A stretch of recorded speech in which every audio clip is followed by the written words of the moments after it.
करायचा अनुभव असलेल्याच मंडळींनी बोला पण मला वाटलं नंबर कट होतो. आता काय बोलायचं हा विषय आपण थोडक्यात दिलाय.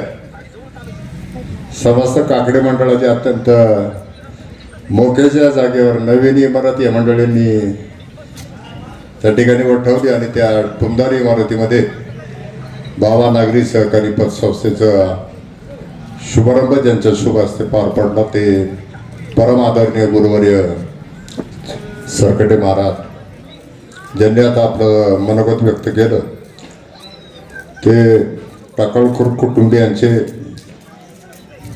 जीवलग साथी आणि डॉक्टर प्रदीप टाकळकर यांच्या पाठीमागे भावाप्रमाणे उभे राहणारे डॉक्टर अमोल बेनके, तालुक्याच्या प्रथम महिला नागरिक सीमाताई सोनवणे, आपल्या गावच्या प्रथम महिला सरपंच मेघाताई, त्याचप्रमाणे संगीताताई वाघ, कार्यक्रमाच्या निमित्तानं शुभेच्छा देण्यासाठी आवर्जून उपस्थित असलेल्या अमित शेठ बेनके, मंगेशांना काकडे, शिवाजीराव काकडे, बाळासाहेब काकडे, रघुनाथ शेठ लेंडे, अशोक शेठ सोनवणे आणि फिरोज शेठ टाकळकर आणि डॉक्टर प्रदीप टाकळकर यांनी निमंत्रित केलेले व्यासपीठासमोरचे सगळेच मान्यवर, सगळ्याच कार्यक्रमांना अलीकडे सूत्रसंचालन देणारे सभाजी अण्णा आणि सगळे सहकारी उपस्थित असलेल्या बंधू आणि भगिनी,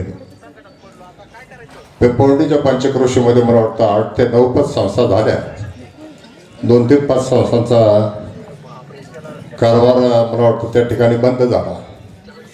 2 ते 5 संस्था आज आघाडीचं नाव घेऊन तालुका जिल्हा स्तरावर राज्यामध्ये त्या ठिकाणी अग्रेसर आहे आणि अजून या एका बाबा नागरी पतसंस्थेची त्या ठिकाणी स्थापना झाली. शुभारंभ आज होतो.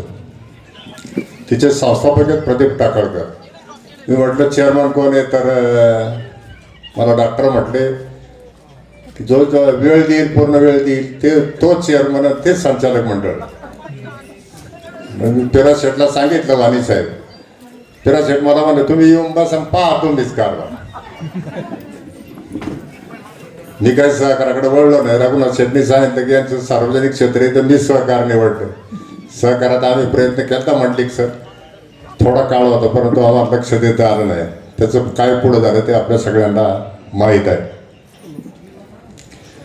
फिरोज शेठ टाकळकर हे आमच्या जीवाभावाचे सहकारी. 1 वर्षानं ते सिनियर आहेत शाळेमध्ये. शिवाजीराव काकडे ते जीवाभावाचे सहकारी. पुढं त्यांचा पिढीचा अभ्यासक्रम बंद झाला. त्यांची जुन्या 11वीची शेवटची बॅच, आमची 10वीची पहिली बॅच शाहू कॉलेजला ते तिकडे होते. ती पिढी बंद झाल्यावर त्यांनी माझ्याबरोबर अण्णासाहेब आवटे कॉलेज मंचरला प्रवेश घेतला आणि आम्ही दोघांनी 4 वर्षे एकत्रितपणाने बीकॉमची पदवी तिथं घेतली. आम्ही गावाला आलो. गावच्या लोकांनी आम्हाला म्हटले हे तरुण शिकलेली पोरं आहे. वार्ड क्रमांक 2 म्हणजे आपला तोतर भेटते वैशेकडे, शिवाजीराव काकडे, मी आणि फिरोज शेठ, आम्हाला तिघही पदवीधर होतो म्हणून तोत्रे भाऊसाहेब ही मंडळी सगळी सभाजी अण्णाने या मंडळीने आग्रह करून आम्हाला ग्रामपंचायतमध्ये एका वेळी आम्ही एका वार्डाचे 3 प्रतिनिधी, तेव्हापासून आम्ही सगळे एकत्रित आहोत. फिरोज शेठने सांगितलं ते आता सभाजी अण्णाने जी गोष्ट सांगितली ती वस्तुस्थिती बरोबर आहे. प्रदीप आणि माझा मुलगा अजित हे मला वाटतं शाळेत बरोबर होते. महापाटलांना आम्ही जवळून पाहिले. त्यांची कामं, त्यांचं सार्वजनिक जीवन, लोकांविषयी असलेली तळमळ आणि आर्थिक परिस्थिती ओढताण्याची असताना सुद्धा फिरोज शेठ त्याच काळामध्ये विद्यार्थी दशेमध्येच छोटी मोठी ठेकेदारी करून काहीतरी काम करायचं वेगळं हा त्यांचा प्रयत्न. पण अख्ख्या अण्णासाहेब आवटे महाविद्यालयामध्ये मोटरसायकलवर येणारा विद्यार्थी म्हणून फिरोज शेठ होते. बऱ्याच जणांना माहीत नसेल. एक वेगळाच वट होता त्यांचा. ते काय पूर्ण वेळ तिथं उपस्थित राहत नव्हते. हुशार असल्यामुळे घरी अभ्यास करून फिरोज शेठ हायस्कूलच्या काळामध्ये 15 ऑगस्ट आणि 26 जानेवारीला इंग्रजीत भाषणं करायची हे कमी लोकांना माहीत असेल. आम्ही ते जवळून पाहिले. रामदास टाकळकर साहेब त्यांना लिहून द्यायचे पाठांतर करून. ते इंग्लिशमध्ये त्यावेळेला एखादा विद्यार्थी भाषण करतो म्हणजे काही सोपी गोष्ट नाही. पुढं प्रदीपला त्यांनी जेव्हा या मेडिकलला प्रवेश दिला, प्रदीपचं काय मन रमाना, मन का रमाना तर त्याच्या बरोबर आता होतोय की आजोबाचं वडिलांचं जे काही सार्वजनिक क्षेत्रामध्ये काम करायचं हे आहे त्या अनुषंगाने तिकडे काही त्याचा ओढा असावा. रत्नताईला त्यांना वाटायचं की आपला मुलगा हे झाला पाहिजे. मग आम्ही वारंवार फिरायसाठी आम्हाला घेऊन जायचे. तिथं जर काही फी वगैरे भरायची असेल तर ते सुट्ट्या नोटा पण बराच मोठा बंडल असायचा. फिरायसाठी सगळे बचत करून आपला मुलगा शिकला पाहिजे. आम्हाला त्यांनी सांगितलं की हा तर मला नाही म्हणतोय, अर्ध वर्ष निघून गेले ना म्हणतो मला त्या अभ्यासात रस नाही. आम्ही काही गोष्टी सांगितल्या, डॉक्टरांनी त्या ऐकून घेतल्या. आम्ही आईवडिलांची काय तळमळे, तुम्ही याच्यात नाही बाकीचं काही करिअर करू शकता हे म्हटल्यानंतर त्यांनी त्यांचं शिक्षण पूर्ण केलं. त्यांचा पुढचा प्रवास आता डॉक्टर बेनके साहेबांनी सांगितला आणि अण्णांनी सुद्धा निश्चित केला. डॉक्टरांनी बेनके डॉक्टरांच्या बरोबर त्या ठिकाणी चाकणला काम करीत असताना शिस्त आणि काही रुग्ण आर्थिक परिस्थितीने असतात त्या सगळ्याची सांगड घालत त्याच्या मनामध्ये काही गोष्टी होत्या ज्या आम्हालाही माहीत नव्हत्या. कोरोनाच्या काळामध्ये काही संकल्पना त्याच्या मनात असताना त्या राबवायला वृद्धाश्रम, आता तो वृद्धाश्रम आम्ही फार जवळून पाहिला. फिरशेटबरोबर अनेक वेळा गेलो. काही फार धनिक परिवारातले पेशंट होते, त्यांना डॉक्टरांच्या दवाखान्यामध्ये प्रवेश नव्हता आणि दुसरीकडे कुठं सांभाळणं मुश्किल होतं. नुसते वृद्धाश्रम असेल तर तिथं ट्रीटमेंट नाही. पण तो पेशंटसुद्धा यांनी सांभाळला. तिथं आमची भाचेसून कोकटेताई आहे आणि फिरशेट तिथं गेले का ते सगळ्या पेशंट लोकांना नावाने हाक मारून काय कसं काय चालतंय. मग त्या पेशंट लोकांचे आम्हाला इतिहास सांगायचे, पार्श्वभूमी कौटुंबिक. कोट्याधीश घरातनं आलेला तो जो पेशंट आहे, पेशंट विक्षिप्त स्वरूपाचा होता. मग त्याचा आजार आणि त्याचा स्वभाव दोन्ही गोष्टी सांभाळायची मोठी तारेवरची कसरत असायची. ते म्हणायचे की त्यांच्या पाल्यांना ते उद्योजक आहेत मंडळी, पैशाला तोटा नाही परंतु हे सांभाळणं फार अवघड आहे. तर ते बाबा आम्हाला लेक्चर द्यायचे, ते लेक्चर ऐकावं लागायचे. मग काहींना घरी कंटाळा आला, सेवा होत नाही. अक्षरशः कोणत्याच दवाखान्यात अशा पेशंटला प्रवेश मिळणार नाही. हे पेशंट सुद्धा डॉक्टरांनी त्या ठिकाणी सांभाळलं. आपल्या जिजीचं काय आहे बरोबर ना शामराव, ते जिकिरीचं काम आहे पण त्यांनी हसत खेळत त्या ठिकाणी स्वीकारलं. आनंदी वातावरण. रात्रीचं फाटक कुलूप बंद करायचं नाही तर काही पेशंट हे रात्रीचे तिथून निघून 14 नंबरपर्यंत पायी गेले.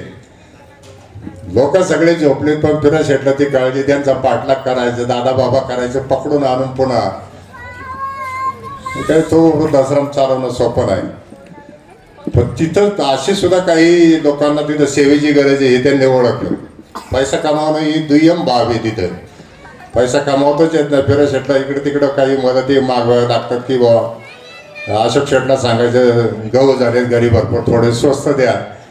मला वाटतं दिल्यावर पैसे दिले की नाही माहीत नाही, पण अशा प्रकारचा सुद्धा उपक्रम त्या ठिकाणी चालवावा लागतो. आता हा सहकार त्यांच्या डोक्यात होता का नाही डॉक्टरांचे मला माहीत नाही. पण ते म्हणतात नाही त्याच वेळी मला ठरलं, माझं मनामध्ये होतं का अजून काही करायचं. आणि म्हणून आता इथं पतसंस्था उभी राहिली, डॉक्टर काय पाहणार नाही ते मला माहिती. तर बाळासाहेबांनी जे काही मोलाचे सल्ले याच्यामध्ये दिले तर आता असं समजते का फिरशेटाची संस्था चालवणार. बाळासाहेबाबरोबरच फिरशेटे का वसंतराव पाटील काकडे पतसंस्थेमध्ये बरेच वर्ष सहकारी म्हणून काम करतात आणि त्या अनुषंगानं त्यांना सहकाराचा अनुभव झालेला आहे. आता तंटामुक्तीचं गावचं अध्यक्षपद सांभाळताना दोन भाऊ कधी ऐकतच नाही. आपल्यासारखा निर्णय द्यावा असं जेव्हा आग्रह धरून राहतात तेव्हा निर्णय देणाऱ्याचं डोकं थोडंसं गरम होतं. मग कधी कधी वैतागून बोलले जातात. म्हणून त्यांच्या परममित्र शिवाजीरावने सांगितलं संस्थेच्या कारभारामध्ये तुम्हाला थोडासा संयम पाळावा लागेल. ही खुर्ची वेगळी ती खुर्ची वेगळी. आणि मग वडिलांचा धाक हा यात अवकाश करा. फिरशेट तिथे सुद्धा चांगल्या पद्धतीने पाहतील. पतसंस्थेचे काय खूप शाखा व्हाव्या अशी त्यांची अपेक्षा नाही, परंतु एक आपल्याला सेवेचं व्रत म्हणून एक संस्था हाताशी असावी. अडलेल्या लोकांना काही ठिकाणी मला वाटतं लोक आता अडत नाही. सगळे अनेक जण बोलावतात कर्ज घ्या म्हणतात, पण नंतर त्यांची परवड होते आणि मग त्या ठिकाणी तो जवळ आलेला कर्जदार तो नंतर आपलं तोंड चुकवायला पाहतो. तर सगळ्या गोष्टीवर मात करून सहकारातलं हे जे रोपटं आज आदरणीय गुरुवर्यांच्या हस्ते शुभारंभ होतोय. गुरुवर्य का उपस्थित झाले तर आता त्याचं कारण ते आवर्जून सांगते, कारण अलीकडच्या काळामध्ये त्यांना प्रकृतीच्यामुळे ते सार्वजनिक उपक्रमात जास्त जाण्यापेक्षा विश्रांतीला प्राधान्य देतात. डॉक्टर बेनके असतील आणि डॉक्टर प्रदीप असतील यांचं काही वेगळे नातं त्यांचं त्या ठिकाणी तयार झाल्यामुळं महाराज आज आवर्जून आलेले आहेत.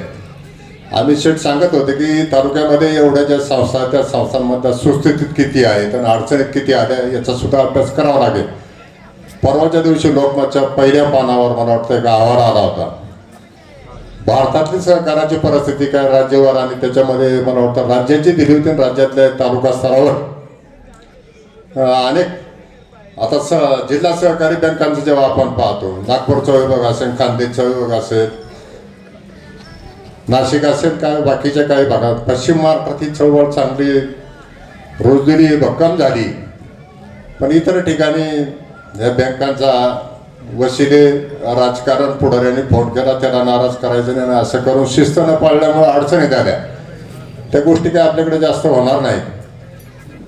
परंतु सुरुवातीला सांगितल्याप्रमाणे अनेक ठेवीदारांना आता आर्थिक काही निकष असतात, त्या निकषाच्या माध्यमातून तुम्ही आकर्षित करून ज्येष्ठ नागरिकांसाठी किंवा काही नोकरदार पेन्शनरांसाठी व्याजदरामध्ये वेगवेगळ्या ज्या काही सवलती असतात त्या आकर्षित करण्याचं जे काही माध्यम आहे ते माध्यम आपण त्या ठिकाणी वापरून निश्चितपणाने या गोष्टी करणं आणि ही पतसंस्था एक आदर्शवत गावाच्या आणि या सगळ्या परिसराच्या वैभवामध्ये भर घालणाऱ्या जशा बाकीच्या संस्था आहेत तशी तुमची सुद्धा संस्था या ठिकाणी कार्यरत राहील अशीच भावना या ठिकाणी व्यक्त करतो. पिरा शेठ आणि आम्ही सार्वजनिक जीवनामध्ये एकत्रित गेले अनेक वर्ष, बराच मोठा कालावधी, 40 वर्षापेक्षा जास्त कालावधी एकत्रित आमचा गेलेले असल्यामुळं आम्हाला सगळ्या या जाणीवा आहेत. तर आज आम्ही तुम्हाला प्रत्येक क्षणाचे साक्षीदार आहोत. तेव्हा आपली मुलं जर अशा काही कार्यक्षेत्रामध्ये येऊन पुढं पाऊल टाकून त्या ठिकाणी यशस्वी होण्याचा प्रयत्न करीत असतील तर वडिलकीच्या नात्यानं आमच्या शुभेच्छा आणि शुभाशीर्वाद तुमच्या पाठीशी राहणार आहेत. अनाथाश्रमाची संकल्पना आजच आम्हाला तुमच्याकडनं समजली. जे ज्या काही संकल्पना असतील, नाहिरे वर्गाला कोणीतरी जवळ केलं पाहिजे, आपलेसं केलं पाहिजे. काही लोकांकडे इतका पैसा आहे, परंतु त्यांचा पैसा अशा विधायक कामाला लागण्यापेक्षा खोट्या प्रतिष्ठेला, बाकीच्या करमणुकीच्या कार्यक्रमाला, मौज मजेला खूप जातो. पण एखाद्याचा जीव प्राण वाचणं, एखाद्याच्या जीवनाची दिशा करणं, त्याच्यासाठी पैसा आवश्यक असतो, पण तिथं मदत करायला कोणी नसतं. त्यांना सुद्धा मदत करणारी माणसं, त्याच्यासाठी जाणीवा ठेवणारे असे कोणीतरी विचार प्रवर्तक जर असतील. आता उद्या डॉक्टर अनेक लोकांना पैशावाले आहे, त्यांच्याकडे जाऊन जर तुम्ही सांगितलं की अनाथ आश्रम, अशा प्रकारचा वृद्धाश्रम या ठिकाणी गरज आहे, तर ती मंडळी सुद्धा निश्चितपणाने त्याच्यामध्ये योगदान देऊ शकतात. आणि सगळ्या परिसरामध्ये, सगळ्या भागामध्ये अशा प्रकारच्या संस्था कार्यरत राहणं, त्या ठिकाणी कार्यप्रम राहणं, त्याच्यातनंच समाजाच्या निकोप वाढीला निश्चितपणाने हातभार लागेल. आणि तुम्ही तुमच्या जीवनामध्ये स्वतःचं जे काही व्रत आहे, वसा आहे, कार्य आहे, जी सेवा तुमच्या वाट्यात आली, त्याच्यामधनं थोडंसं समाजाप्रती उतराई होण्याचं जे काम करताय ती अत्यंत म्हणजे कौतुकास्पद अशा प्रकारची बाब आहे. त्या निमित्तानं आमच्या सगळ्या सहकाऱ्यांच्या वतीने तुमच्या पाठीवर कौतुकाची थाप मी त्या ठिकाणी टाकणार आहे. तुमच्या संस्थेला ज्यांना बोलता आलं नाही तर सगळ्या मान्यवरांच्या वतीने खूप खूप शुभेच्छा देतो. धन्यवाद.